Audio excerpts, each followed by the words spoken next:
ഫ്ലോൻ്റെ ഒരു എന്താ പറയുക, അവരുടെ ഒരു ക്ലാസ് എനിക്ക് അറ്റൻഡ് ചെയ്യാനുള്ള അവസരം ലഭിച്ചു. ആക്ടേഴ്സോട് വരികയും എനിക്ക് അവരോട് സംസാരിക്കാൻ, ഇൻട്രാക്ട് ചെയ്യാനും ഒക്കെ എനിക്ക് ഒത്തിരി എനിക്ക് തോന്നുന്നു വളരെ ഒരു ഭാഗ്യമാണ് അത് കിട്ടിയത്. കാരണം പിന്നെ അവരുടെ എക്യുപ്മെൻറ്റ്സ് അത് നമുക്ക് ഭയങ്കര സ്ട്രേഞ്ചേഴ്സ് ആയിരിക്കും, പ്രത്യേകിച്ച് കേരളത്തിൽ നിന്ന് നമ്മൾ വേറൊരു കൺട്രിയിലോട്ട് വരുമ്പോൾ. അപ്പോൾ ആ ഒരു എന്താണ് ഈ ഓസ്കി എന്നുള്ളത് എക്സാമിന് മുമ്പേ നമുക്ക് ടെൻഷൻ ഇല്ലാതെ എക്സാം അറ്റൻഡ് ചെയ്യാൻ പറ്റുമെന്ന് ഞാൻ വിചാരിക്കുന്നു.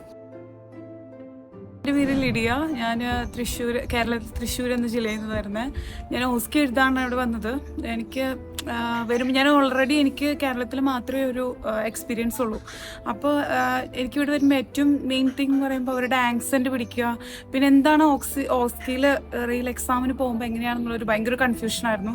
അപ്പോൾ എനിക്കിവിടെ വന്നിട്ട് ഏറ്റവും വലിയൊരു ഭാഗ്യം കിട്ടിയത് ഇവിടെ ഒരു കരിയർ ഫ്ലോൻ്റെ ഒരു എന്താ പറയുക, അവരുടെ ഒരു ക്ലാസ് എനിക്ക് അറ്റൻഡ് ചെയ്യാനുള്ള അവസരം ലഭിച്ചു. അതിൽ എനിക്ക് ഒത്തിരി ഹെൽപ്ഫുള്ളായിരുന്നു. കാരണം അങ്ങനത്തെ കിവി ആക്സെൻ്റുള്ള എല്ലാ മീൻസ് ആക്ടേഴ്സോട് വരികയും എനിക്ക് അവരോട് സംസാരിക്കാൻ, ഇൻട്രാക്ട് ചെയ്യാനും ഒക്കെ എനിക്ക് ഒത്തിരി എനിക്ക് തോന്നുന്നു വളരെ ഒരു ഭാഗ്യമാണ് അത് കിട്ടിയത്. കാരണം ആ റിയൽ എക്സാം എങ്ങനെ അറ്റൻഡ് ചെയ്യുന്നു അതുപോലെ നമുക്ക് അറ്റൻഡ് ചെയ്യാനും, ആ സെഷൻസ് എല്ലാം 10 സ്റ്റേഷൻസും എങ്ങനെ കവർ ചെയ്യുന്നു എന്നുള്ളത് നമുക്ക് നന്നായിട്ട് അറിയാൻ പറ്റും.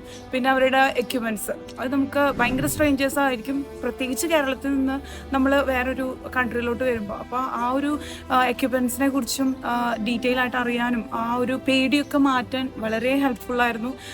ഞാൻ എല്ലാവർക്കും റെക്കമെൻഡ് ചെയ്യുന്നു, എല്ലാവരും ഒന്ന് ജോയിൻ ചെയ്ത് കുറച്ചും കൂടി നന്നായിട്ട് എന്താണ് ഈ ഓസ്കി എന്നുള്ളത് എക്സാമിന് മുമ്പേ നമുക്ക് ടെൻഷൻ ഇല്ലാതെ എക്സാം അറ്റൻഡ് ചെയ്യാൻ പറ്റുമെന്ന് ഞാൻ വിചാരിക്കുന്നു. So I recommend career flow.